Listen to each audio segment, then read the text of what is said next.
I, 32, F, was married to a man who saw me as a stepping stone. His name was Mark, and for 7 years I thought our life together was a partnership. I believed in his dreams, supported his ambitions, and trusted him completely. That trust was my biggest mistake. The problem started, as so many problems do, with money. Or rather, the lack of it on his end and the perceived abundance of it on mine. My parents had given us a house as a wedding gift. It was a beautiful home, the one I had grown up in. They wanted me to have a stable foundation, a place filled with happy memories to build my own future. Mark saw it differently.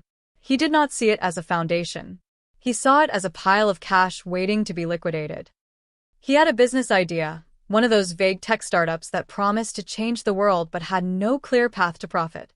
He needed seed money, a significant amount, and he had decided the house was the perfect source. For months, he had been gently pushing the idea of selling. He would talk about how much we could make, the freedom it would give us.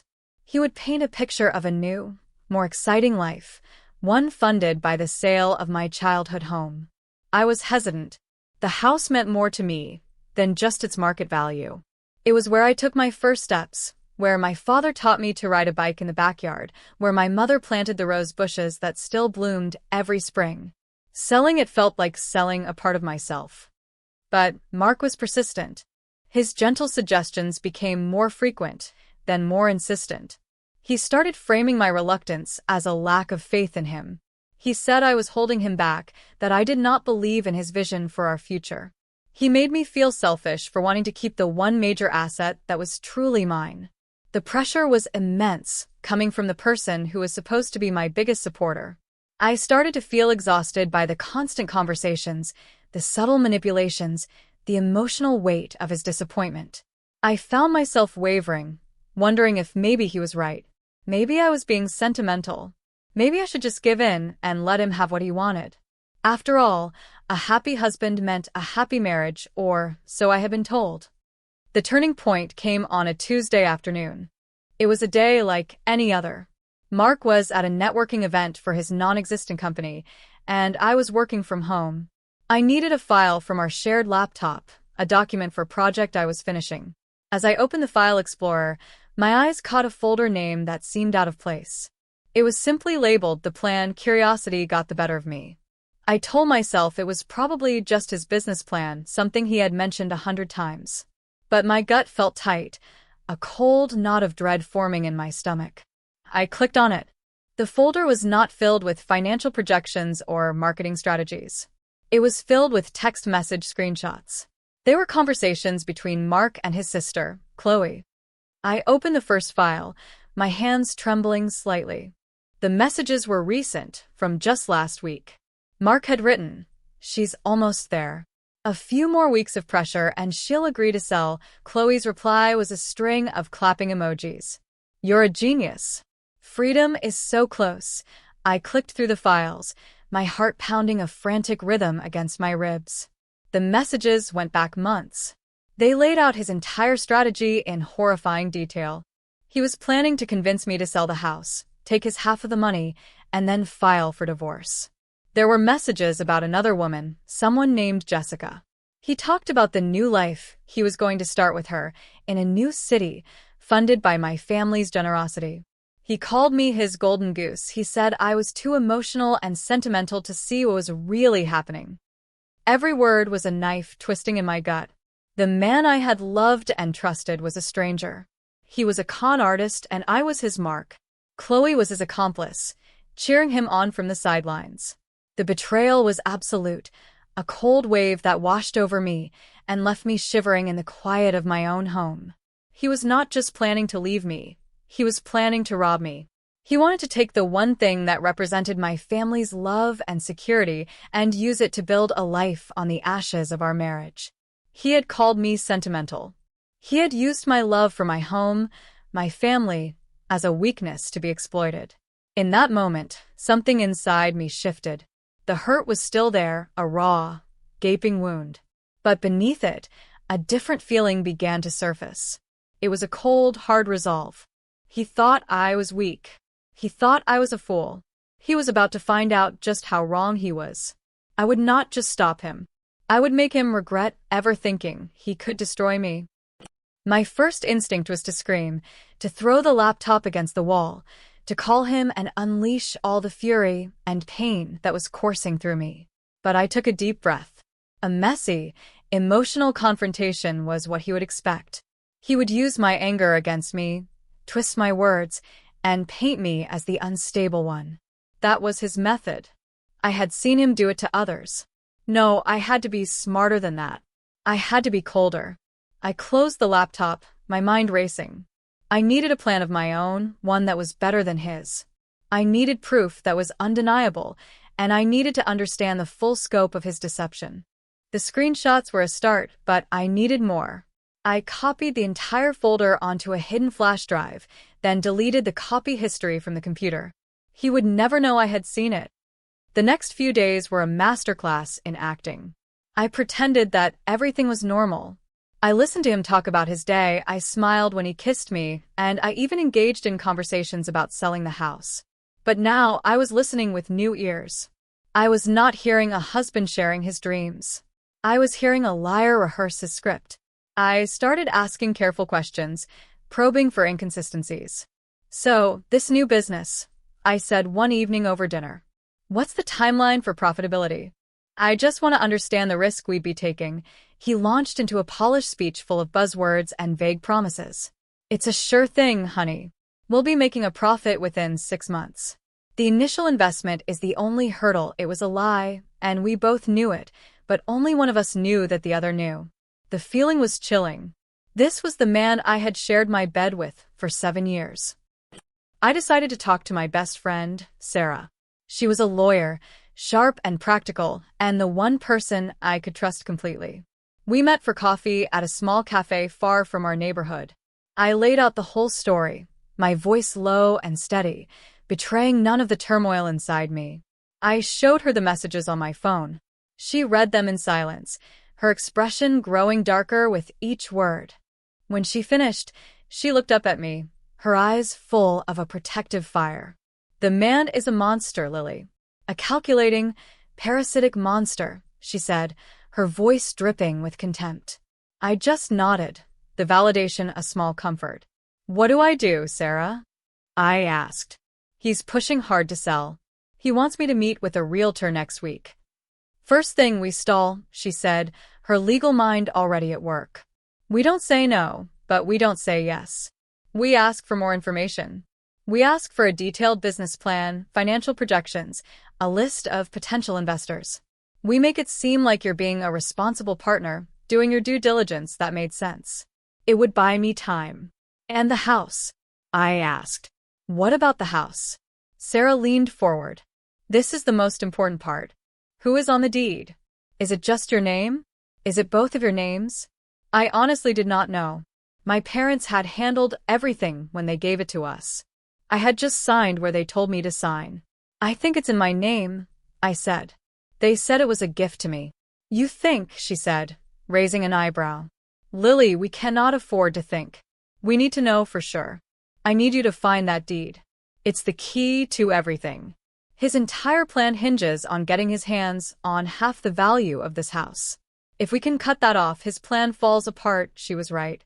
The deed was everything. I felt a surge of purpose. I had a mission. I had to find that piece of paper. It was my only weapon. "And what about Chloe?" I asked, the thought of his sister's betrayal still a fresh wound. "She knew everything. She encouraged him." Sarah's expression hardened. "Oh, don't you worry about Chloe," she said. "When the time is right, she'll get what's coming to her. But for now, we focus on Mark. We gather our ammunition, and we wait for the perfect moment to strike." Leaving the cafe, I felt a strange sense of calm. The shock had worn off, replaced by a steely determination. Mark had started a war. I was going to finish it. That night, when Mark was asleep, I began my search for the deed. I started in the home office, a room filled with years of accumulated paperwork. I went through file cabinets, desk drawers, and old boxes, my heart pounding with every rustle of paper. I had to be silent, careful not to wake him. It felt like I was a spy in my own home, a stranger moving through the shadows of a life I no longer recognized.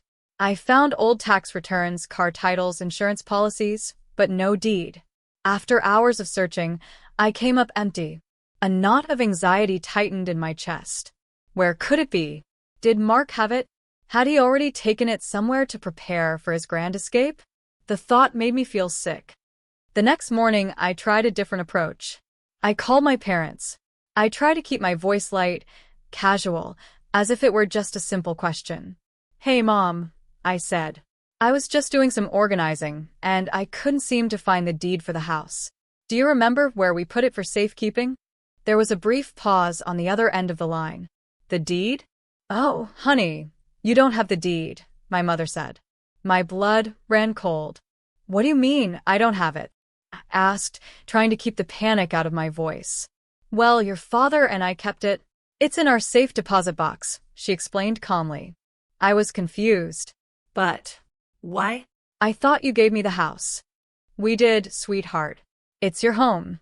But the ownership is a little more complicated," she said. "Your father is a cautious man. He wanted to protect you. The house is actually in a revocable trust." I had no idea what that meant. "A trust?"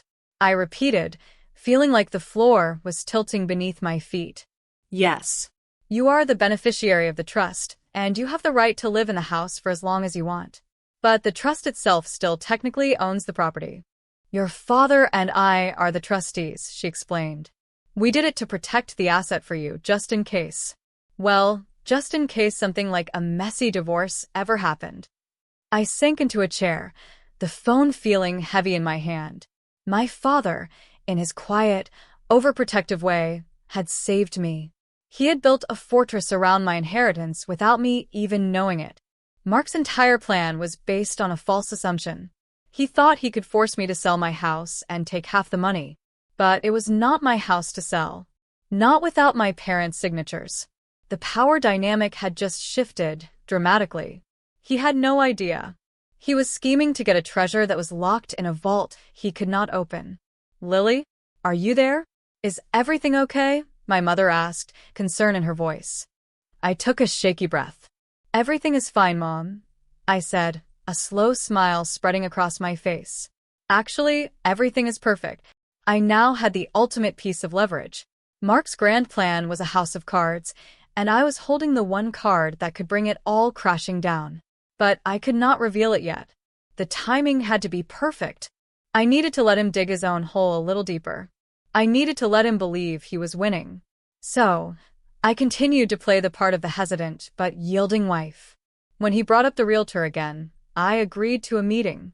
"Okay, Mark," I said with a sigh that I hoped sounded like weary resignation. "I'll meet with her. But I want to be there for the whole process. I want to understand everything before I agree to sign anything." He was thrilled. He saw my condition as a final, small hurdle before his victory. "Of course, honey. Whatever you need," he said, beaming. He thought he was managing my emotions. In reality, I was setting the stage. The meeting was scheduled for the following Saturday.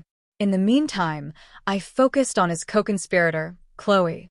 She had been texting me more often, her messages sickeningly sweet. "Just checking in. Heard you and Mark are thinking about making a big move. So exciting," she wrote. Each fake exclamation point felt like a tiny needle. I decided to test her. I called her, putting on my most confused and worried voice. "Chloe, can I ask you something? I'm so torn about this house thing," I said, letting my voice tremble a little. "Mark is so sure it's the right move, but I'm scared. It's such a big step." She immediately launched into the script Mark had likely prepared her for. "Oh, Lily, you have to trust him. He has such a brilliant mind for business. This is going to be the best thing for both of you. You have to support your husband's dreams," she said, her voice oozing false sincerity. "But what if the business fails? We'd have no house, no money. We'd have nothing," I pressed, playing the part of the timid wife. "Don't be so negative," she chirped. "You have to have faith. Mark would never let anything bad happen to you. He loves you so much." The hypocrisy was staggering. She knew he was planning to leave me penniless, and here she was, telling me to have faith in him. I felt a cold fury solidify within me. She was not just an enabler. She was an active participant in his scheme. She deserved to go down with him. The day of the realtor meeting arrived. Mark was buzzing with an almost manic energy. He had everything planned out. The realtor, a woman named Brenda with a sharp suit and an even sharper smile, arrived right on time.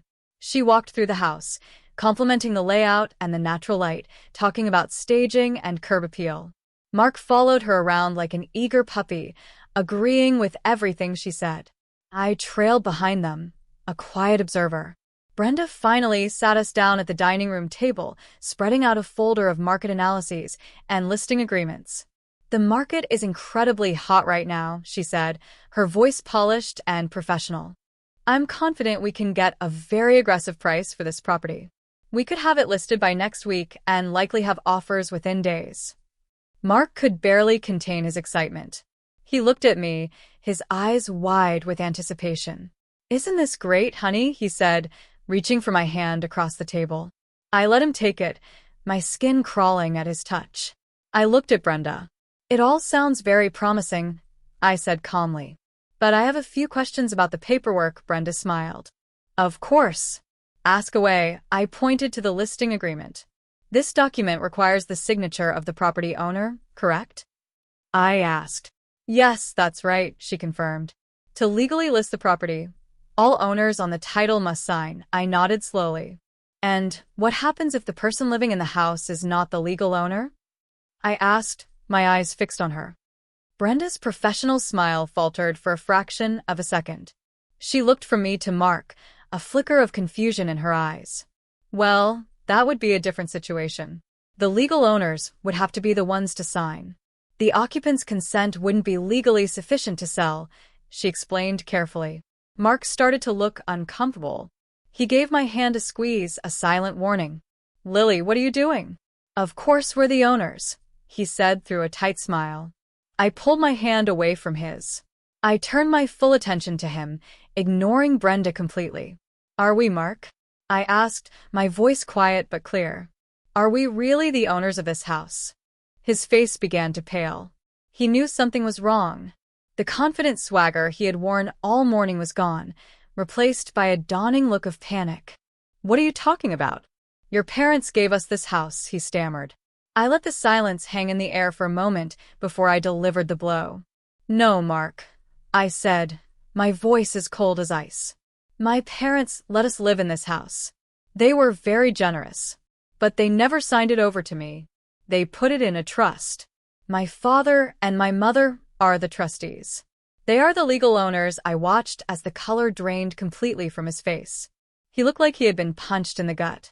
Brenda, the realtor, was looking back and forth between us, her expression a mixture of bewilderment and extreme discomfort. She was witnessing the implosion of her commission. Mark stared at me, his mouth opening and closing, but no words came out. He was speechless. All his plans, all his schemes, all his lies, had just evaporated into thin air. The foundation of his entire deception was gone. He had been chasing a ghost, a pot of gold that was never there. A trust? He finally managed to croak out, his voice a hoarse whisper. Yes, I said. A trust. Designed specifically to protect the property. To protect me. From people like you, his eyes widened, the accusation hitting him with the force of a physical blow. He knew in that instant that I knew everything. The carefully constructed facade of the loving husband shattered, revealing the desperate, greedy man underneath. Brenda, the realtor, cleared her throat awkwardly. Well, it seems there's been a misunderstanding about the ownership, she said, already starting to pack up her folder. I'll see myself out. Please call me if you get this sorted. She practically fled from the room, leaving Mark and me alone in the suffocating silence of the dining room. He continued to stare at me, his mind clearly scrambling to process this new reality. He had been so close. He had tasted victory. And now, it had all been snatched away from him. I just sat there, watching him, feeling nothing but a cold, satisfying sense of justice. The first part of my plan was complete. He was disarmed. Now it was time to show him just how much I knew. "You lied to me," he finally said, his voice low and trembling with a mixture of anger and fear. He was trying to pivot, to make this my fault. It was a classic move for him. "You let me believe this whole time that the house was yours," I almost laughed. The audacity of this man was truly something to behold. "I didn't let you believe anything, Mark," I replied, my voice steady. "You assumed. You saw this house as a bank account, and you were so blinded by your own greed that you never bothered to check the facts. That's on you." He stood up, his chair scraping loudly against the hardwood floor. He started pacing, running his hands through his hair. "This changes nothing," he said, trying to regain control. "We'll talk to your parents. We'll convince them. They want you to be happy." "Do they?" I asked, raising an eyebrow. "Do they want me to be happy with a man who is planning to divorce me the second the sale goes through? A man who plans to take half the money and run off with another woman?" That stopped him in his tracks. He froze, his back to me. He slowly turned around, his face a mask of disbelief and horror. The final piece had clicked into place for him. I saw the recognition in his eyes. He knew I was not guessing. He knew I had proof. "How?" he whispered, his voice barely audible. I reached into my purse and pulled out my phone. I opened the photo gallery and turned the screen towards him. It was a screenshot of one of his texts to Chloe, the one where he called me his golden goose. His eyes darted from the phone to my face, searching for some explanation, some way out. But there was none. His lies were all laid bare. "I know everything, Mark," I said, my voice devoid of emotion. "I know about Jessica. I know about your plan to move to Austin. I know you and Chloe have been laughing about this behind my back for months. I know you never loved me. You only loved what you thought I could give you." He sank back into his chair, deflated. The fight was gone. All that was left was the pathetic shell of a man who had been caught. He had nothing left to say, no more lies to tell. He just sat there, staring at the table, the full weight of his failure crashing down on him. For a long moment, the only sound was the ticking of the grandfather clock in a hallway, a sound that had marked the passing of time in this house for my entire life. It was a sound of stability, of permanence. It was everything he had tried to take from me. "What are you going to do?" he finally asked, his voice small. He was not asking as my husband. He was asking as a defeated opponent. He was asking what his punishment would be. "First," I said, standing up, "you're going to pack a bag. You are not spending another night in this house. You can go stay with Chloe. I'm sure she'll be thrilled to have her genius brother under her roof." He did not argue. He just nodded, his eyes vacant. He looked broken. I felt no pity for him. He had broken my heart, my trust, and my spirit. He deserved to feel a fraction of the pain he had inflicted on me. "Second," I continued, "you are going to call your parents. You are going to tell them everything. Every last detail. You're going to tell them how you planned to defraud me, how you were cheating on me, and how you roped your sister into your disgusting little scheme." His head snapped up at that. "No," he pleaded. "Please, not my parents. They don't need to know." A bitter smile touched my lips. "Oh, I think they do," I said. "They need to know exactly what kind of son they raised. If you don't tell them, I will. And I have screenshots to share." "It's your choice." He slumped back in his chair, defeated once again. He knew I would do it. The power was entirely in my hands now, and I was not going to be merciful. He stood up and walked out of the room like a zombie, heading upstairs to pack his things. I listened to his footsteps on the stairs, the opening and closing of drawers. It was a surreal feeling. Just a few hours ago, this man had been my husband, the center of my world. Now he was just a problem that I was solving. I felt a profound sense of clarity. The grief for my marriage had already happened in the moment I first read those text messages. What I was feeling now was not sadness. It was liberation. I walked into the kitchen and made myself a cup of tea. As I stood there, waiting for the water to boil, I looked out the window at the rose bushes my mother had planted. They were in full bloom. It felt like a sign. This was my house. This was my life. And I was taking it back. After Mark left, A duffel bag in his hand and a cloud of shame following him out the door. The house felt both empty and full. It was empty of his presence, his lies, his suffocating ambition. But it was full of a new kind of silence, a peaceful silence that was all mine. The first person I called was Sarah. I told her everything that had happened, from the conversation with my mother about the trust to the confrontation with Mark and the realtor. "You are my hero," she said, and I could hear the smile in her voice. "You handled that perfectly. Cold, calm, and devastating." He never saw it coming. Her words were a bomb. I had felt so alone in my deception, but hearing her approval reminded me that I was doing the right thing. "What's your next move?" she asked. I told him to call his parents and confess. I said, "I'm not sure if he'll actually do it." Sarah laughed, a sharp, cynical sound. "Oh, he'll do it," she said. "Men like Mark are fundamentally cowards. He's terrified of you right now. He'll do whatever you say to try and mitigate the damage. But don't expect his parents to react the way you think they will."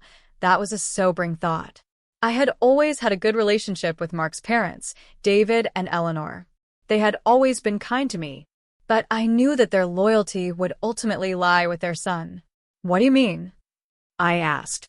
"They're good people. They'll be horrified." "They'll be horrified, yes," Sarah agreed. "But they'll also try to fix it. They'll call you. They'll apologize on his behalf. They'll ask you to reconsider. They'll try to smooth things over to protect the family's reputation. Don't fall for it, Lily. Stay strong." She was right. I needed to be prepared for that. My fight was not just with Mark anymore. It was with the entire system of enablers that had allowed him to become the man he was. The next call I had to make was to my own parents. This one was harder. I knew they would be hurt, not just for me, but by the realization that their gift had become a source of such pain. I told them the whole story, my voice cracking with emotion for the first time that day. The strength I had shown Mark crumbled when I heard my mother's gentle voice on the other end of the line. My father got on the extension, and I had to repeat the parts about Mark's affair and his plan to take the money. There was a long silence when I finished. "That ungrateful little snake," my father finally said, his voice a low growl. I had never heard him speak about anyone with such venom. I knew there was something about him I never trusted. He was always too smooth. My mother was crying softly. "Oh, my poor girl," she sobbed. "To think you were going through all of this alone." "I'm not alone, Mom," I said, my own tears starting to fall. "I have you." Their reaction was the complete opposite of what Sarah had predicted from Mark's parents. There was no talk of reconciliation, no asking me to forgive. There was only pure, unconditional support. "You did the right thing, sweetheart," my father said, his voice firm. "You protected yourself, and you protected what's ours. We are so proud of you." That trust was the best decision I ever made. Hearing him say that meant the world to me. It was not just about the house anymore. It was about the fact that my parents had seen a potential danger and had shielded me from it, even when I had been blind. Their love was my true safety net. Just as Sarah had predicted, the call from Eleanor, my mother-in-law, came the next morning. Her voice was strained, full of a forced politeness. "Lily, dear," she began. "David and we had a long talk with Mark last night. We are just devastated by what he told us. We are so sorry for the pain he has caused you." I waited, saying nothing. I knew this was just the preamble. "He's not himself, Lily," she continued, her voice taking on a pleading tone. "He's under so much pressure with this new business idea. He's made a terrible mistake, a series of terrible mistakes, but he loves you. He really does." I could not believe what I was hearing. She was making excuses for him. After everything he had done, everything he had admitted to, she was trying to frame it as a mistake born of stress. "Eleanor," I said, my voice cold. "He didn't make a mistake. He made a plan. He systematically lied to me for months with the intention of stealing my family's money and abandoning me. That is not a mistake. That is his character." There was a sharp intake of breath on the other end. She was not used to being challenged. "Well, I think that's a very harsh way of putting it," she said, her tone becoming defensive. "He knows he was wrong. He's willing to do anything to make it right. He wants to go to counseling. There is nothing to make right, I said firmly. The marriage is over. I have already contacted a lawyer. Mark will be hearing from her soon. The finality in my voice seemed to shock her. You can't just throw away 7 years, Lily. Marriage is about forgiveness, she cried, her voice rising. Marriage is about trust and respect, I countered. Mark destroyed both of those things. There is nothing left to forgive. I would appreciate it if you would respect my decision and not contact me again about this. I hung up the phone before she could reply. My hand was shaking, but I felt a sense of victory. I had held my ground. I had refused to be manipulated by her guilt trip. Sarah had been right. They were not sorry for what he did. They were sorry he got caught. The final loose end was Chloe. She had been silent since the confrontation. No fake sweet text messages, no cheerful phone calls. She was hiding. I decided I could not let her get away with it. She was just as culpable as Mark. I sent her a single text message. It was a screenshot of one of her replies to Mark, the one with the clapping emojis where she called him a genius for manipulating me. I added a simple caption underneath it. You must be so proud. I did not expect a reply, and I did not get one. But I knew she had seen it. I knew she was stewing in her own shame and fear. I had exposed her, not to the world, but to herself. Sometimes, that is the worst punishment of all. A week later, I was sitting with Sarah in her office, signing the divorce papers.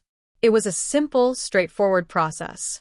Since the house was not a marital asset, and we had no children and few shared debts, there was very little for Mark to contest. He had no leverage, no power, no claim to anything. He was going to walk away with nothing but the clothes on his back and the debt he had accumulated chasing his fantasy business. As I signed my name on the final page, I felt a weight lift from my shoulders that I had not even realized I was carrying. It was the weight of his expectations, his disappointments, his lies. I was free. So, what's next for you? Sarah asked, taking the papers from me. I looked out her office window at the city below. I'm not sure, I said honestly. For the first time in a long time, I get to decide that for myself. We went out for a celebratory dinner that night. I told Sarah about the phone call with Eleanor and the text to Chloe. Good, she said, raising her wine glass. You burned the bridges, and you salted the earth behind you. They can't hurt you anymore, she was right. I had built a new fortress around myself, not one made of legal documents and trusts, but one made of self-respect and boundaries. A few months passed. The divorce was finalized. Mark had moved to another state, trying to start over. I heard through the grapevine that he was living on a friend's couch and that his grand business idea had never materialized. Chloe had blocked me on all social media, and I had not heard a word from his parents. They had all been excised from my life like a cancer. I started making small changes to the house. I painted the living room a new color, a bright, cheerful yellow. I rearranged the furniture. I took down the photos of Mark and me and replaced them with pictures of my friends, my family, and my own travels. I was reclaiming the space, making it entirely my own again. One afternoon, I received a registered letter in the mail. It was from a law firm. My heart skipped a beat, thinking it was some new trouble from Mark. But the letter was not from him. It was from a real estate company. They were making a formal offer to buy my house. It was an unsolicited offer, and the price they were proposing was astronomical. A large corporation was planning a new development in the area, and my property was right in the middle of the land they needed. The offer was more than double what Brenda, the realtor, had estimated the house was worth. It was a life-changing amount of money. I sat there, staring at the letter, and I started to laugh. It was the purest, most ironic form of poetic justice. The one thing Mark had wanted more than anything in the world, the sale of my house, was now being offered to me on a silver platter, but only after he was gone. If we had stayed together and sold it a few months earlier, he would have walked away with a fortune.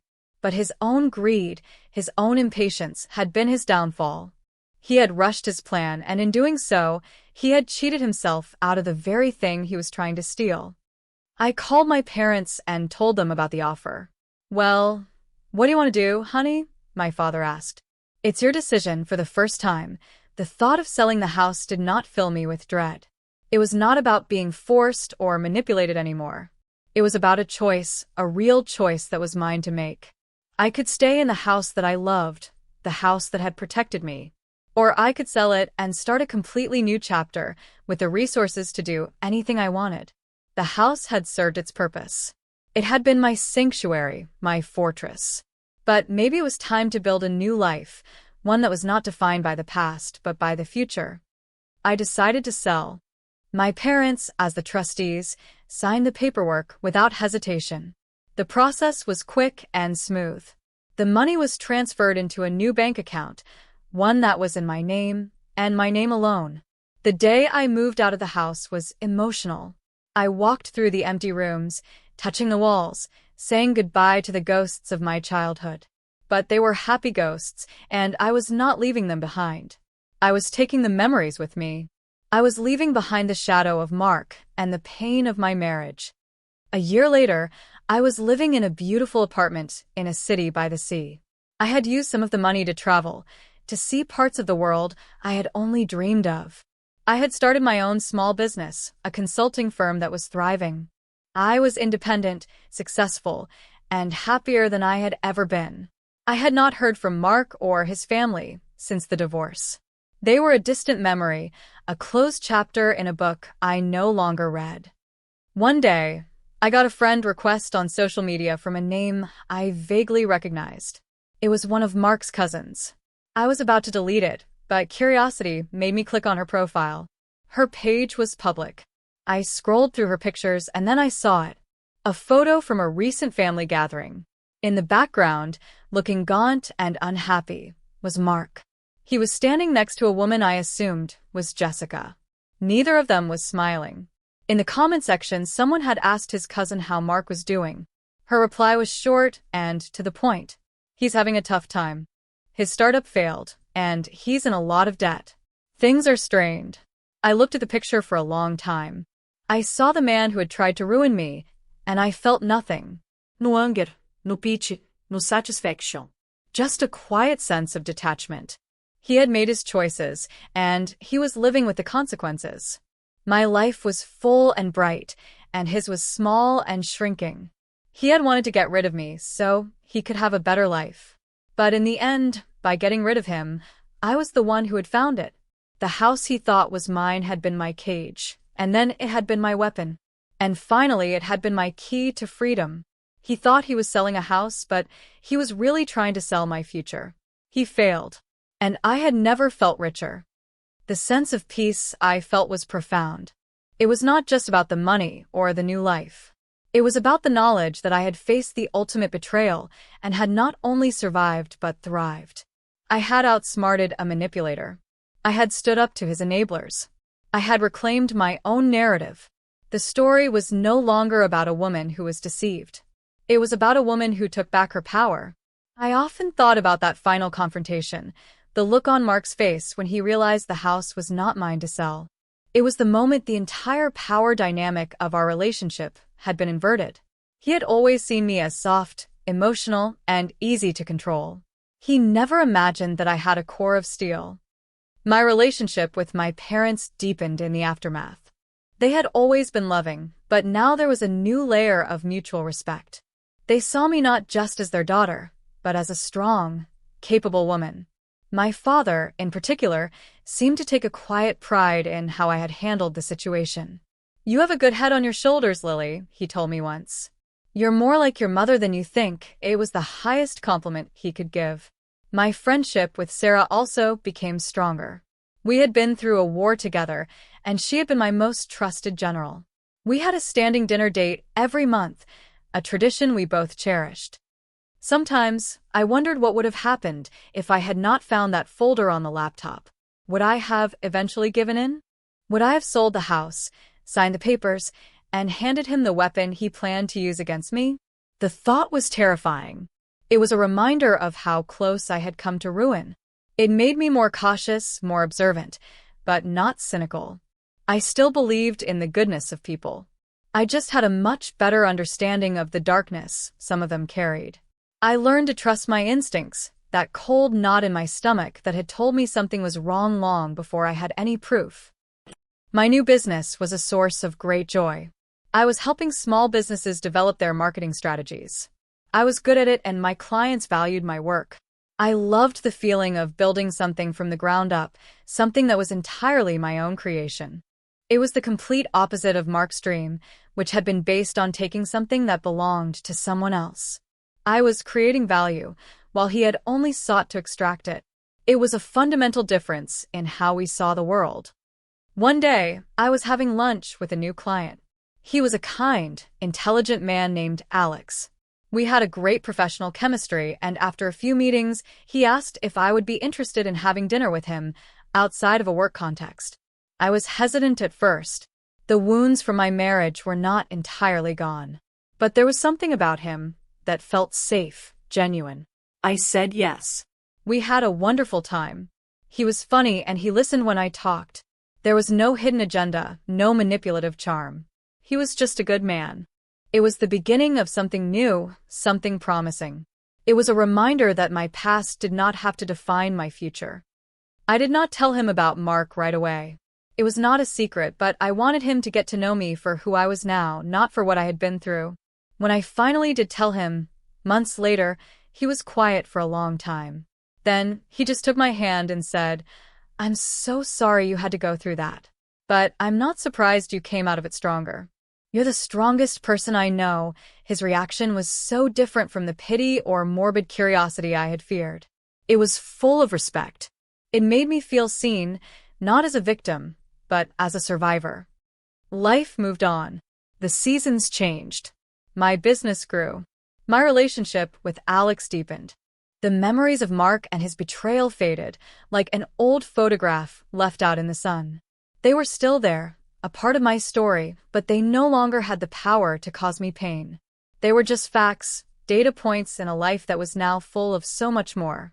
The house, the one I grew up in, was eventually torn down to make way for the new development. I drove by once, out of curiosity. It was strange to see an empty lot where my home had once stood. But I did not feel sad. The house was just a building. The love, the security, the memories, I had carried all of that with me. The true foundation my parents had given me was not a house. It was the strength to stand on my own 2 feet. It was the wisdom to know my own worth. And it was the courage to fight for myself when someone tried to take it all away. Mark had thought he could get rid of me and walk away with a fortune. He ended up with nothing. I had lost a marriage I thought I wanted, but I had gained a life I truly loved. In the end, I had sold the house he thought was mine, and I had used the proceeds to buy myself a future he could never have imagined. It was the best deal I ever made. The final, satisfying irony was that his greed had been the catalyst for my own liberation.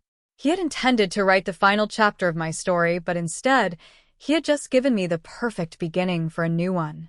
And for that, in a strange way, I was grateful. He had shown me exactly what I did not want, which had made it so much easier to find what I did. He was a lesson, a very expensive one for him, but a priceless one for me. And it was a lesson I would never forget.